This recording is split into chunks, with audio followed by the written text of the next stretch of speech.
দর্শক, যত্রতত্র গাড়ি পার্কিং, যেখানে সেখানে দোকান বসানো এবং ভাসমান দোকান বসিয়ে রাস্তার অংশ দখল করে নেওয়া, এই ছিল চট্টগ্রামের শাহ আমানত ব্রিজের মোটামুটি এক সপ্তাহের আগের চিত্র।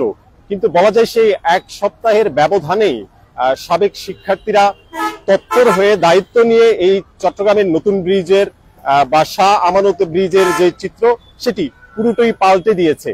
আমি যদি একটু দেখানোর চেষ্টা করি, এই মুহূর্তে আমি যে জায়গাটায় দাঁড়িয়ে আছি এটি কর্ণফুলী নতুন ব্রিজের একদম বলা চলে শাহ আমানত ব্রিজে উঠার যে প্রবেশ মুখ, সেখানটিতে দাঁড়িয়ে আছে। এবং এই যে প্রবেশ মুখ, এটি এবং চট্টগ্রাম থেকে বাহির হয়ে যাওয়ার বা অন্যান্য উপজেলা বা দক্ষিণ চট্টগ্রামে চলে যাওয়ার যে রাস্তা, সেটি হচ্ছে শাহ আমানত সেতু। এবং চট্টগ্রামের পার্শ্ববর্তী যেসব উপজেলা রয়েছে, যেমন বাঁশখালী, আনোয়ারা, পটিয়া, সাতকানিয়া, এমনকি লোহাগাড়া থেকে বিভিন্ন মানুষ প্রতিদিন চাকরিজীবী এবং বিভিন্ন কাজে চট্টগ্রাম শহরে আসেন এবং একমাত্র এই রাস্তা দিয়ে বা এই সেতু দিয়ে চট্টগ্রাম শহর থেকে তারা বেরিয়ে পড়ে হচ্ছে দক্ষিণ চট্টগ্রামের উদ্দেশ্যে। আমি যদি একটু দেখানোর চেষ্টা করি যে প্রায় এক সপ্তাহ কিংবা 8 থেকে 10 দিন আগেও এই জায়গার নতুন ব্রিজ মোড় এলাকার অবস্থা ছিল বেশ নাজুক, বলা চলে বেশ ভোগান্তিতে পড়তে হতো মানুষজনকে। এবং যে ছোট ছোট বাস কিংবা দক্ষিণ চট্টগ্রামমুখী যেসব বাস রয়েছে, কক্সবাজারমুখী, বান্দরবানমুখী বা বিভিন্ন উপজেলায় যেসব বাস যাতায়াত করে বা যায়, সেগুলো বলা যায় এক প্রকার রাস্তার বেশ কিছু অংশ দখল করে থাকতো, যার কারণে বেশ লম্বা যানজটের সৃষ্টি হতো চট্টগ্রামের এই নতুন ব্রিজ বা চাকটাই নতুন ব্রিজ এলাকাটিতে। আমার সামনে যে রাস্তাটি দেখতে পাচ্ছেন, এটি চট্টগ্রামের বহদ্দার হাট কিংবা চট্টগ্রাম শহর থেকে চট্টগ্রামের শাহ আমানত সেতুতে যুক্ত হয়েছে এবং বেশ পাল্টে গিয়েছে আগের চেয়ে। এখানকার যে উপজেলামুখী কিংবা কক্সবাজার বান্দরবানমুখী যেসব বাস রয়েছে, যাত্রীবাহী বাস রয়েছে, সেগুলো একদম নিয়মতান্ত্রিক উপায়ে দাঁড়িয়ে আছে এবং একের পর এক নিয়ম মেনেই কিন্তু এখান থেকে বাসগুলো ছাড়ছে। যেটি আগে দেখা যেত প্রায় যত্রসত্র বাসগুলো দাঁড়িয়ে আছে, বিভিন্ন জায়গায় পার্কিং করছে এবং রাস্তার বেশিরভাগ অংশ সেই বাসগুলি দখল করে রাখতো এবং বেশ কিছু ভাসমান দোকান সহ বেশ কিছু দোকানপাট মিলে এই জায়গাটির অবস্থা বলা চলে এক প্রকারের ভোগান্তিতে পড়তে হতো এখানকার যে যাত্রীরা রয়েছে কিংবা দক্ষিণ চট্টগ্রামমুখী যেসব যাত্রী রয়েছে তাদের। আর একটু জানিয়ে রাখতে চাই যে চট্টগ্রামের নতুন ব্রিজ বা শাহ আমানত ব্রিজের উপরেও কিন্তু দীর্ঘ যানজটের সৃষ্টি হতো প্রায়শই এবং সেই যানজটের কারণে মানুষকে কর্মঘণ্টা কিন্তু রাস্তাতেই বলা যায় বের করা লাগতো।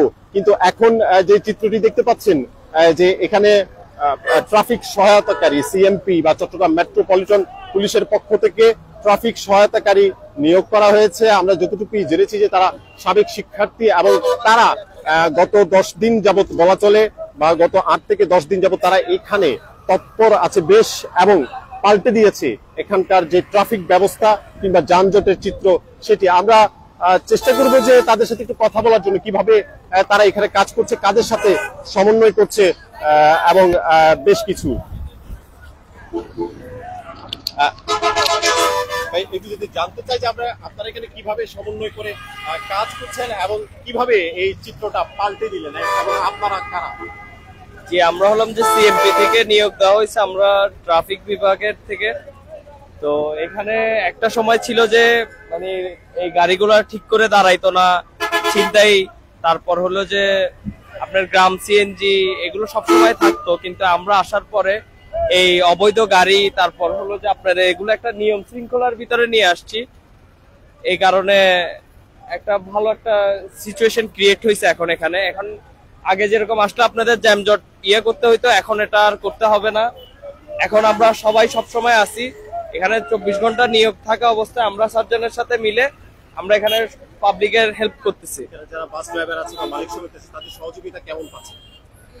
তাদের সহযোগিতা ভালোই পাচ্ছে। এখানে যারা লাইনম্যান আছে ওরাও ভালো করতেছে। আবার হলো যে মাঝে মধ্যে কিছু সমস্যা করে কিছুজন, তাদের দিক দিয়ে একটু বিশেষ করে খেয়াল রাখতে হয়।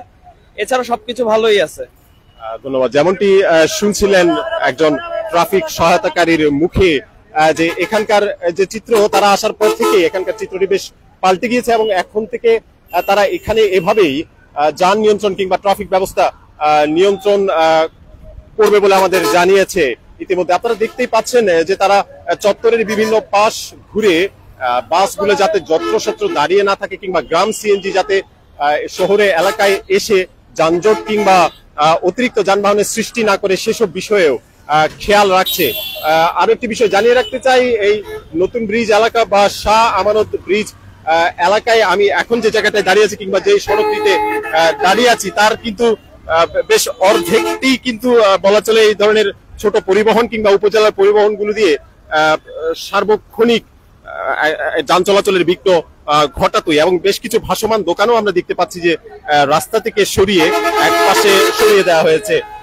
বিশেষ করে একটি কথাই বলতে এখানে বলা লাগে যে রাস্তা বা সড়কের যে অংশটুকু জনগণের ব্যবহারের জন্য থাকা উচিত সেটি এই মুহূর্তে এখানে আমরা দেখতে পাচ্ছি। এবং আমি একটু জানতে চাইবো যে আপনাদের কেমন লাগছে এখন? আমাদের পরিবেশ খুব সুন্দর লাগতেছে, সব সময় এরকম থাকলে আমরা খুশি। আগের সাথে অনেক ভালো, এরকম থাকলে ইনশাআল্লাহ যানজট হবে না।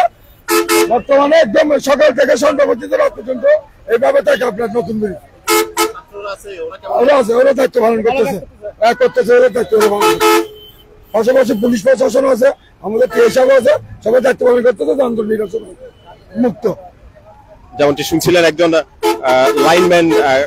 লাইনম্যানের কাছে যে তারাও এখন খুশি রয়েছে, যানজট কমে গেছে, যানজট নেই বললেই চলে, ভোগান্তি নেই বললেই চলে এবং তারাও নির্বিঘ্নে তাদের ব্যবসাও বা পরিবহন ব্যবসাও চালিয়ে যেতে পারছে। একটু দেখানোর চেষ্টা করব নতুন ব্রিজ বা শাহ আমানত ব্রিজ এলাকায় বা শাহ আমানত ব্রিজে প্রবেশ করার যে মুখ রয়েছে সেটি। এবং এই যে শাহ আমানত ব্রিজ, এটি কিন্তু চট্টগ্রাম থেকে দক্ষিণ চট্টগ্রামমুখী কক্সবাজার কিংবা বান্দরবান চলে যাওয়ার জন্য প্রধানতম কিংবা একমাত্র ব্রিজ বা সংযোগ ব্রিজ বলা চলে। দেখতে পাচ্ছেন যে এই জায়গাটিতেও বেশ কজন ট্রাফিক পুলিশ রয়েছে, ট্রাফিক সহায়তাকারী রয়েছে, যাদেরকে সিএমপির পক্ষ থেকে ট্রাফিক পুলিশকে সহায়তা করার জন্য দেওয়া হয়েছে। এই জায়গার চিত্র, এটি হচ্ছে চট্টগ্রামের শাহ আমানত ব্রিজের একদম প্রবেশ দ্বার।